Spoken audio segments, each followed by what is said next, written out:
बड़ी मैडम भाग 3।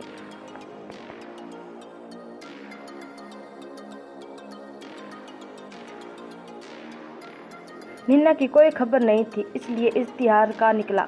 तनुज को अब एक उम्मीद सी दिख रही थी कि शायद नीना के परिजनों का कुछ पता चल सके।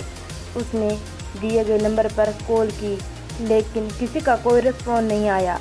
उसने अनेक बार कोशिश की, लेकिन संपर्क नहीं हो पाया। अगले दिन फिर उसने फ़ोन मिलाया। आज पहली बार में किसी ने फ़ोन उठा लिया था। किसी लड़की की आवाज़ लग रही थी। तनुज कुछ बोल पाता उससे पहले ही सामने से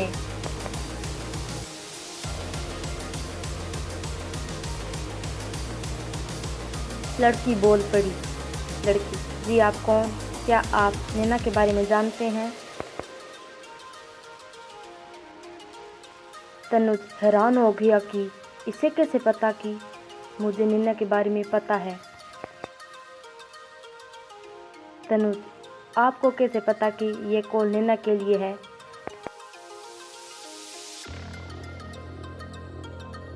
लड़की: ये नंबर सिर्फ नैना की खबर के लिए था, इसकी और कोई कॉल नहीं आती है। आप नैना को जानते हैं?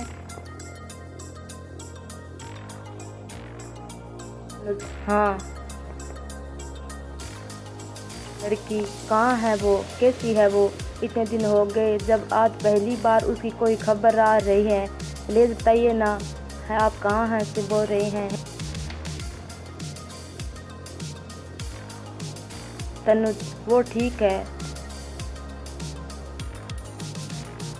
और फिर तनुज ने सब कुछ बता दिया कि नैना कैसे मिली और किन हालातों में मिली।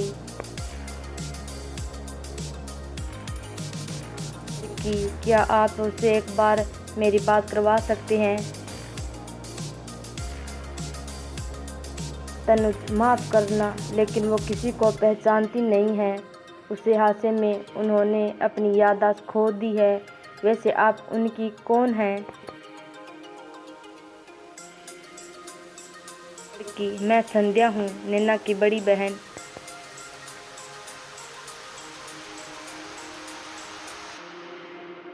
तनुज: तो उन्हें आप लोगों ने ढूंढने की कोशिश नहीं की? संध्या: हमने उसे हर जगह ढूंढा, लेकिन उसका कुछ भी पता नहीं चला। हमने तो उम्मीद ही खो दी थी। फिर एक बार को लगा नैना वापस सिडनी चली गई होगी। वहाँ भी हमने पता मिला और फिर करवाया, लेकिन उसका कोई सुराग। अचानक है आज आपका फ़ोन आया है। तनुज: ऐसा क्या हुआ था जब वो बिना किसी को कुछ बताए घर से निकल गई? संध्या: मेरे पापा एक बिजनेसमैन हैं, तो वो चाहते थे कि नैना आगे चलकर उनके बिजनेस को ज्वाइन करे। लेकिन नैना बचपन से ही डॉक्टर बन पापा को झुकना पड़ा। लेकिन उसके दिमाग में कुछ और ही चल रहा था।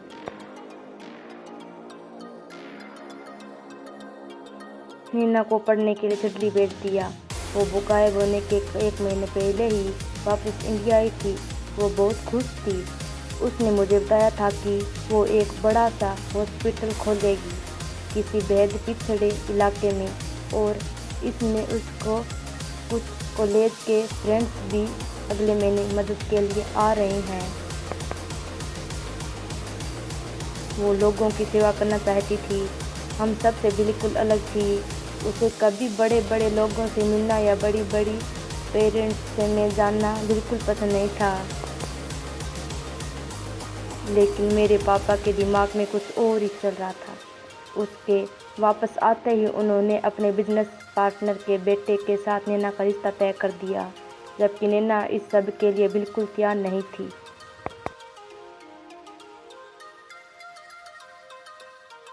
पापा को लगा कि शादी हो जाने के बाद नैना भी उन सब की तरह हो जाएंगी। जब नैना को पता चला तो उसने घर में हंगामा खड़ा कर दिया।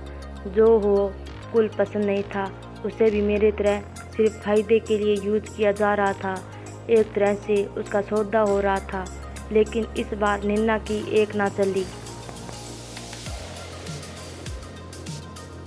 जिस दिन वो गायब हुई उस दिन उसकी एंगेजमेंट थी। मैंने ही नैना को भागने में मदद की थी। मैं उसे टूटते हुए नहीं देख सकती थी और ना ही उसके सपनों को मरने दे सकती थी।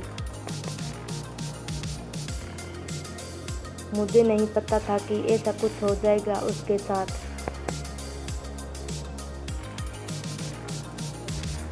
जो अब हम आपके घर वालों को पता चलेगा तो भी उनके साथ वही सलूक होगा।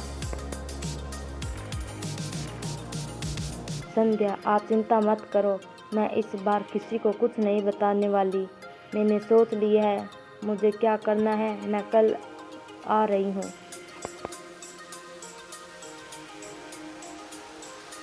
संध्या ने फ़ोन रख दिया। तनुज को अब कल का इंतजार था।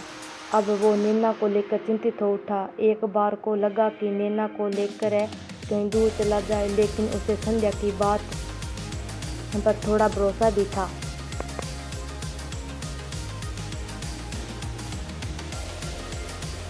नैना से नहीं बन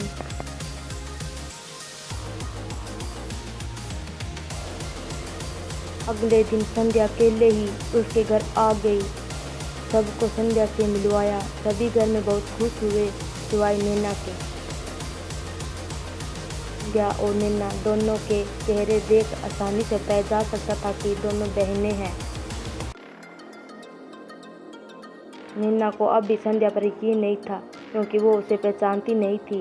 उसे भरोसा था तो सिर्फ तनुज पर। लेकिन तनुज ने उसे समझाया कि उसे जाना ही होगा। लेकिन संध्या कुछ और ही सोच कर आई थी। उसने तनुज से एकांत में बात करने के लिए बोला। तनुज जी बोलिए, क्या बात करनी है आपको? संध्या, देखो तनुज, मुझे तुम्हारी मदद की ज़रूरत है। तनुज, कैसी मदद? संध्या, तुम एक अच्छे इंसान हो। मेरी बहन का अब तक इतना ख्याल रखा है। मैं चाहती हूँ कि तुम उसके साथ जाओ। मैं किसी और पे भरोसा नहीं कर सकती थी।